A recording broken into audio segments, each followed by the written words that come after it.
Welcome to QTV media. AP పాలిటిక్స్లో ఒక fire బ్రాండ్గా పేరుగాంచిన ఏపీ డిప్యూటీ స్పీకర్ రఘురామకృష్ణంరాజు గారు అయితే ఇప్పుడు మన ముందు ఉన్నారు. మీ అందరికీ తెలిసిందే, గత కొద్ది రోజులుగా ఆయన మీద ఎన్నో ఆరోపణలు అయితే వినిపిస్తున్నాయి. వాటికి సంబంధించిన సమాధానం ఒకసారి ఆయన మాటలు అడిగి తెలుసుకునే ప్రయత్నం చేద్దాం. సార్ నమస్తే. సార్ నమస్తే సార్, గత కొద్ది రోజులుగా మీ మీద అనేక ఆరోపణలు వస్తున్నాయి. మెయిన్గా చూసుకుంటే పివి సునీల్ కుమార్ గారి మీద కక్షతోటి మీరు దళిత క్రిస్టియన్స్ మీద కక్ష సాధింపు చర్యలు చేస్తున్నారని కొన్ని ఆరోపణలు కూడా వస్తున్నాయి. వాటి మీద మీ సమాధానం? ఈ విషయంలో పివి సునీల్ కుమార్ గారి మీద నాకు కక్ష లేదమ్మా. జాలి అయితే ఎంతో కొంత ఉంది.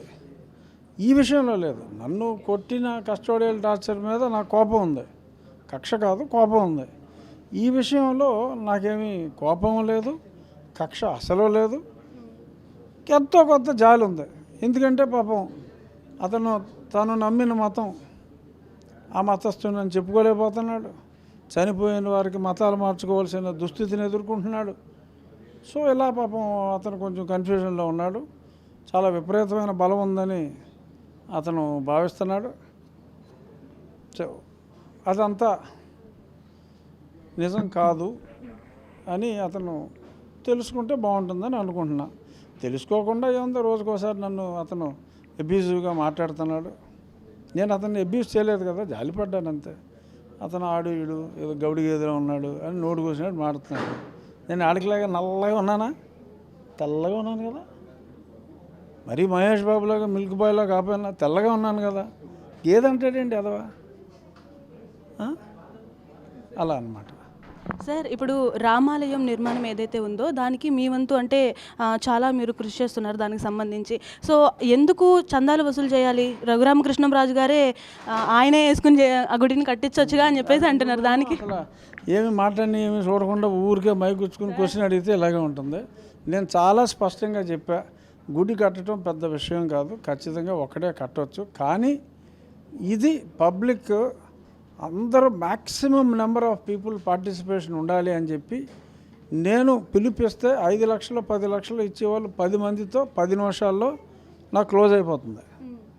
కానీ 10,000 రూపాయల కన్నా ఎక్కువ తీసుకోను అని చెప్పి రెస్ట్రిక్షన్ పెట్టి 100 రూపాయలు ఇవ్వండి సంతోషిస్తా, ఎక్కువ ఇవ్వాలనుకున్న వాళ్ళు కూడా సీలింగ్ 10,000, అంతకు మించి తీసుకోము అని చెప్పి కండిషన్ పెట్టి మ్యాక్సిమం నెంబర్ ఆఫ్ పీపుల్ని ఇన్వాల్వ్ చేసి ఆ దేవాలయం నిర్మించాలి. Every one should own it.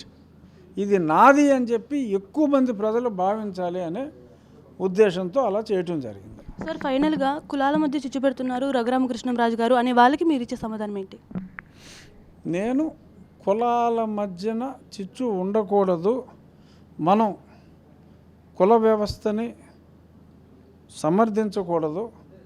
So కుల వ్యవస్థకి దూరంగా ఉన్న క్రైస్తవులోకి వెళ్ళిన వారు క్రైస్తవుని చెప్పుకోవాల్సిన బాధ్యత వారి మీద ఉంది. మళ్ళీ నేను క్రైస్తవుణ్ణి కానీ నా సర్టిఫికెట్టు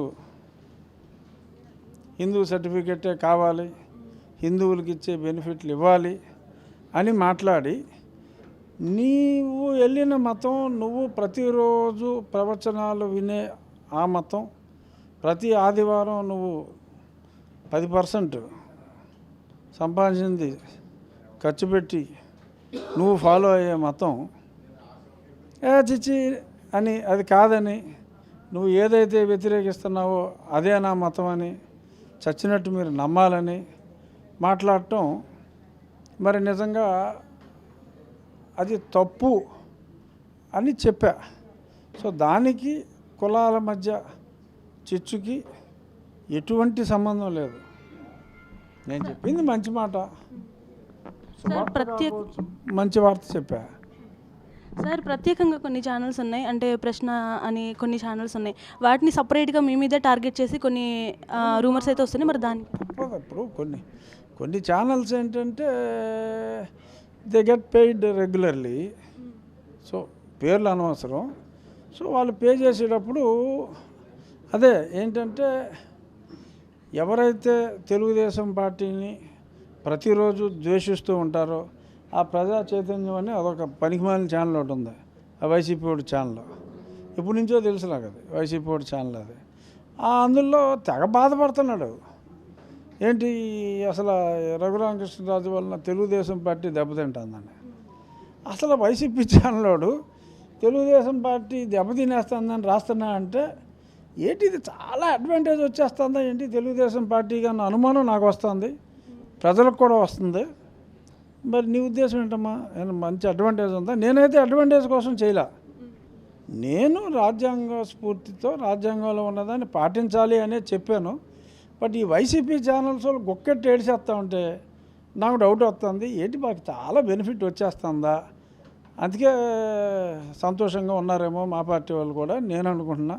మా పార్టీ వాళ్ళు ఏడిచేస్తున్నారని వాళ్ళు ఏడిచేస్తున్నారు. సో చూశారు కదా, రఘురామకృష్ణంరాజు గారి మీద వస్తున్న అనేక ఆరోపణలకైతే ఆయన అయితే ప్రతి ఒక్కదానికి కూడా సమాధానం ఇవ్వడం జరిగింది. ముందు ఇంకా రాబోయే రోజుల్లో ఇంకెన్ని ఆరోపణలు వస్తాయో వాటికి ఏ రకంగా సమాధానం చెప్తారు అనేది ఖచ్చితంగా వేచి చూడాల్సింది. అప్పటి వరకు చూస్తూనే ఉండండి QTV న్యూస్. వీడియో జర్నలిస్ట్ దినేష్తో నందిని, మంగళగిరి నుంచి.